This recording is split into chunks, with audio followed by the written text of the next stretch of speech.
வேல்முருகன் செய்த எதையும் ஊடகங்கள் கொண்டு போய் சேர்க்க தயாரா இல்லை. தமிழ் சமூகத்துக்கு தான் என்னெல்லாம் செஞ்சன்றதே அதில் பேசின ஆட்டுக்கால வரலாற்றை எல்லாம் பேசியிருக்காரு. அதில் ஒரு சின்ன ஒரு பகுதியை தான் நீங்கள் இந்த ஊடகங்கள் எடுத்துக்கிட்டு நீங்கள் பேசிட்டீங்க. விஜய் குறித்து பேசிட்டாரு, அவதூறு பரப்பிட்டாரு.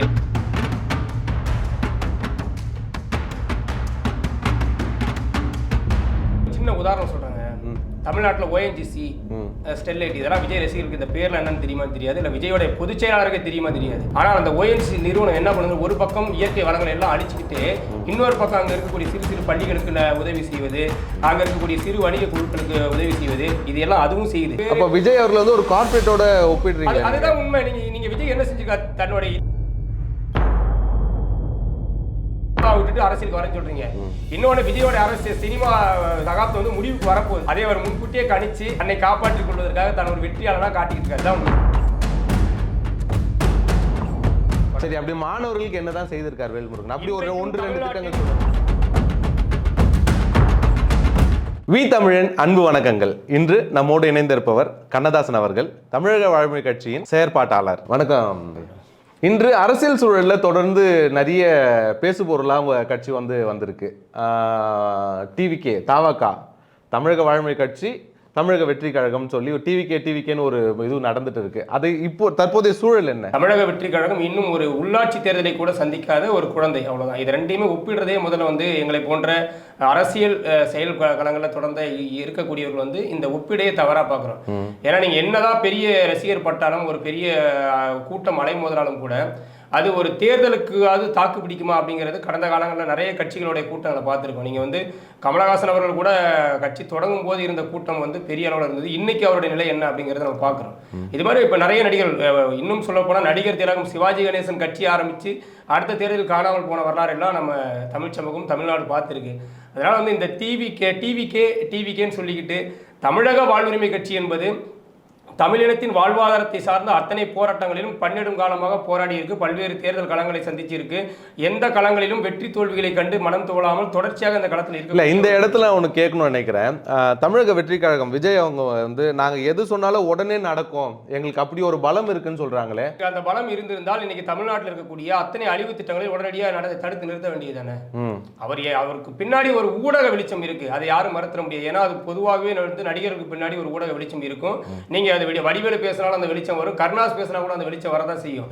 ஆனால் இங்கே அந்த பேசுவதால் மட்டுமே ஒரு வேலை நடந்துருமா அப்படின்னா முடியாது. நீங்க இப்ப அப்படி விஜயால் எல்லாம் முடியும்னா நீங்க பரந்தூர் விமான நிலையத்திற்காக தொடர்ச்சியாக போராடிட்டு இருக்காங்க. விமான நிலையம் வரக்கூடாது, விரிவாக்க திட்டத்தை கைவிடும் சொல்லி அந்த மக்கள் போராடிட்டு இருக்காங்க.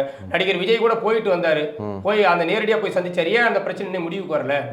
அது அவராக உருவாக்கி கொள்ளக்கூடிய ஒரு மாயபிம்பம். எல்லாரும் சொல்றதா நாங்க அப்படி சிங்கப்பூரா மாத்திருவோம், அதான் மாத்திருவோம், இதான் மாத்திருவோம். ஆனால் நடைமுறையில் என்னவா இருக்காங்க, தன்னுடைய சொந்த கட்சியினர் மீது வழக்கு போடும்போது அவர்களை கூட காப்பாற்ற முடியாத ஒரு கையாளாகாத தலைவராகத்தான் விஜய் இருக்காரு. வெறும் அறிக்கைகளோட தான் விஜய் நின்றுக்கிட்டு இருக்காரு. இப்போ இதுவே வேல்முருகன் கட்சி சார்ந்த யாராவது ஒருத்தர் மீது வழக்கு போட்டிருந்தாங்கன்னா அண்ணன் வேல்முருகன் களத்தில் இறங்கி போராடி இருப்பாரு. வேல்முருகன் வழக்கு வாங்கி போன வரலாறு நிறைய இருக்கு. களத்தில் தொண்டர்களுக்காகவும் மக்களுக்காகவும் பல்வேறு வழக்குகளை சுமந்த தலைவராக வேல்முருகன் இருக்காரு. ஆனால் விஜய் இன்றளவும் வெறும் அறிக்கை கொடுக்கக்கூடிய ஒரு தலைவராக தான் இருந்து. பள்ளிக்கூட மாணவர்களும் கல்லூரி மாணவர்களும் கூட நிறைய அந்த மீம்ஸோ அந்த மாதிரி போடுறதை பார்க்குறோம். மாணவர்களுக்காக நீங்க என்ன செய்தீங்கன்னு சொல்ல, நீங்க சொல்ல தவறிடுவீங்களா? இல்ல வேல்முருகன் எதுவுமே செய்யலையா? வேல்முருகன் செய்த எதையும் ஊடகங்கள் கொண்டு போய் சேர்க்க தயாரா இல்ல, செய்ய தவறு. இப்ப நீங்க சமீபத்துல சேலத்துல ஒரு இணைப்புல நடந்தது, ஜூன் 1ஆம் தேதி. அதுல பல்வேறு கிட்டத்தட்ட 1.25 மணி நேரம் அண்ணன் ஒரு நீண்ட உரையாற்றிருக்க அந்த தமிழ் சமூகத்துக்கு தான் என்னெல்லாம் செஞ்சன்றதே அதில் பேசியிருக்காரு. அவர் செய்த நல்லதை, செய்த இத்தனை ஆண்டுகால வரலாற்றை எல்லாம் பேசியிருக்காரு. அதில் ஒரு சின்ன ஒரு பகுதியை தான் நீங்க இந்த ஊடகங்கள் எடுத்துக்கிட்டு நீங்க பேசிட்டீங்க. விஜய் குறித்து பேசிட்டாரு, அவதூறு பரப்பிட்டாரு, இது மாதிரி தவறான வார்த்தையை பேசிட்டாரு சொல்லிட்டீங்க.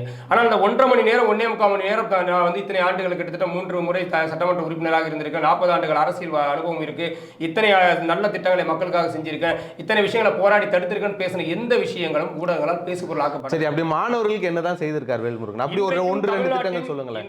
பின்தங்கிய மாவட்டம் தான் கடலூர் மாவட்டம், அது எல்லாருக்குமே தெரியும். கடலூர் மாவட்டத்தில் இன்னைக்கு அதுவும் குறிப்பாக பண்ருட்டி எல்லாம் இன்றைக்கும் வர்க்க முரண்பாடுகள் நிறைந்த ஒரு பகுதியா இருக்கு.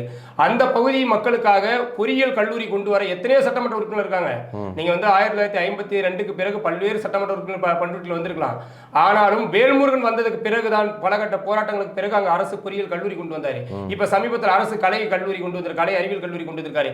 இதை தவிர்த்து நீட்டினால் பாதிக்கப்படக்கூடிய மக்களுக்காக மாணவர்களுக்காக முதல்ல இறங்கி போராடக்கூடிய தலைவராக வேல்முருகன் தான் இருக்காரு. தொடர்ச்சியாக மாணவர்களின் உரிமையாக இருக்கட்டும், மீனவர்களின் உரிமையாக இருக்கட்டும், எந்த பிரச்சனையாக இருந்தாலும் அவர்களுக்காக தொடர்ந்து குரல் கொடுக்கக்கூடிய ஒரு தலைவராக, அந்த களத்தில் நிற்கக்கூடிய ஒரு தலைவராக அண்ணன் வேல்முருகன் தன்னுடைய பணியை சிறப்பாக செஞ்சுட்டு இருக்காரு. விஜய் அவர்கள் என்ன செஞ்சிருக்காருன்னு சொல்லுங்க. இது வரைக்கும் மாணவர் பிரச்சனைக்கு என்ன செஞ்சிருக்காரு? வருடம் அந்த மாதிரி ஜெயிக்கக்கூடிய மாணவர்களுக்கு கொடுக்குறோம், நாங்க எங்களோட சொந்த பணத்துல இருந்து கொடுக்குறோம், நாங்க ஒன்றும் கட்டாய பஞ்சாயத்து பண்ணல, எங்க யாருக்கிட்ட வாங்கி கொடுக்கலன்னு சொல்றாங்களே. எந்த சொந்த பணம்? விஜய்க்கு வந்த பணம் முழுக்க இந்த ரசிகர்களுடைய பணம் தான். ஒவ்வொரு முறையும் பிளாக் டிக்கெட்ல விற்கிறதும், பாப்கார்ன் செலவுல இருந்து பார்க்கிங் செலவு வரைக்கும் எவ்வளவு பிளாக் மணி உருவாகுதுன்றதெல்லாம் நம்ம பேச நிறைய போகலாம். அதை விட்டுருவோம். வேல்முருகன் ஒவ்வொரு ஆண்டும் கல்வி உதவிக்கென்று அவர் செய்யக்கூடிய பணிகள் எவ்வளவுன்றது யாரும் பேச தயாரா இல்லை.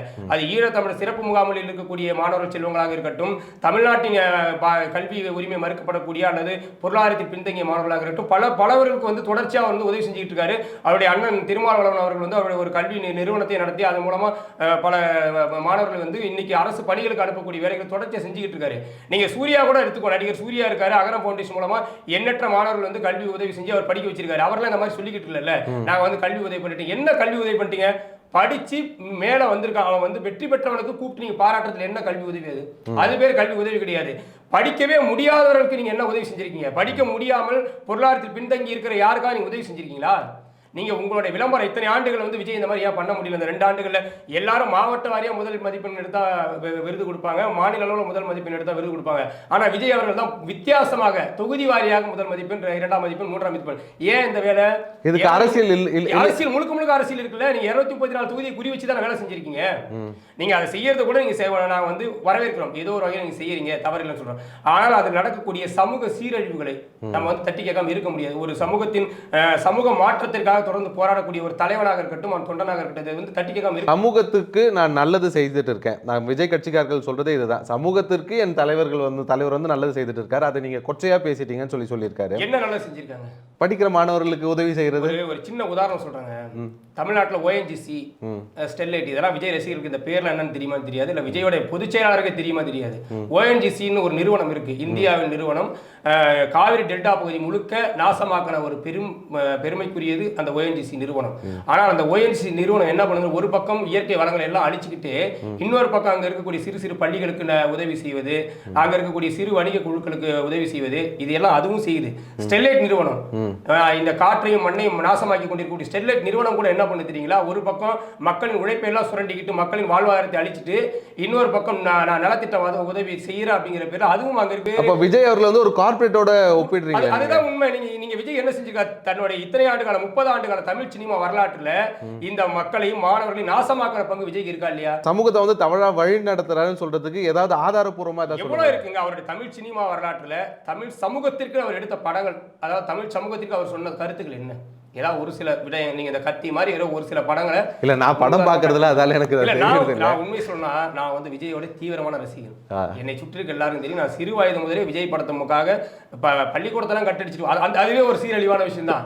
விஜய் படம் வந்துருச்சுன்னா பள்ளிக்கூடத்தை கட்டடிச்சிட்டு போறது, கல்லூரியை கட்டடிச்சிட்டு போறது, எல்லாவற்றையும் முண்டி அடிச்சு முதல் நாள் போய் படம் பார்த்துடணும், அவருடைய கட்டவுட்டுக்கு பாலாபிஷேகம் பண்ணணும், அப்படி பண்ணணும், இப்படி பண்ணணும். விஜய் மீது ஒரு வெறியா இருக்கும். விஜய் படம் 100 கோடி தாண்டிச்சா, 200 கோடி தாண்டிச்சா, அது பெரிய பேசு பொருள். இதனால யாருக்கு என்ன லாபம்? இந்த சீரழிவு தான் நீ கொண்டு வந்திருக்கீங்க. பாக்ஸ் ஆபீஸ் வின்னர், யாருக்கு லாபம்?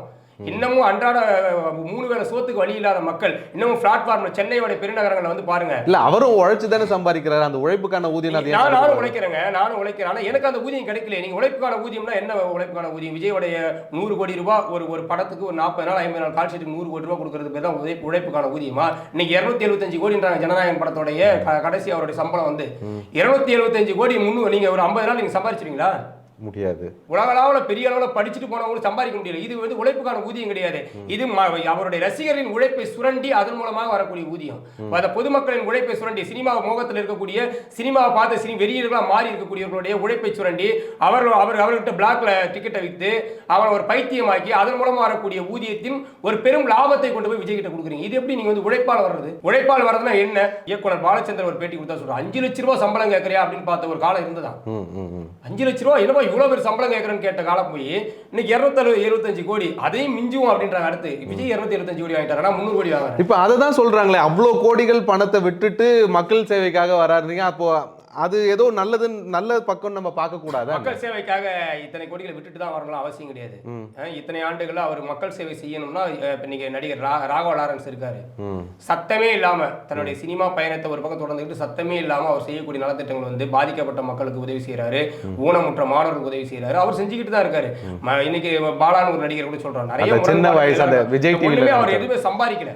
நடிகர் பாலானா பெரிய அளவுல வந்து இந்த திரைத்துறையில் உச்சமடையல, ஆனாலும் அவர் மக்களுக்காக செஞ்சுக்கிட்டு இருக்காரு. இதையெல்லாம் தாண்டி எவ்வளவு பேர் இருக்காங்க. நீங்க ஒவ்வொரு மாவட்டத்திலும் உணவு சாப்பிடாதவங்களுக்கு உணவு கொடுக்கக்கூடியவரோ எத்தனையோ பேர் இருக்கான்.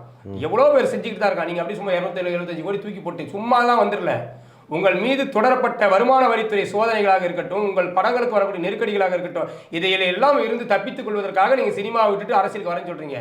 இன்னொன்னு, விஜயோட அரசு சினிமா சகாப்தம் வந்து முடிவுக்கு வரப்போகுது. அதை அவர் முன்கூட்டியே கணிச்சு தன்னை காப்பாற்றிக் கொள்வதற்காக தான் ஒரு வெற்றியாளராக காட்டிக்கிட்டு இருக்காரு. தான் உண்மை.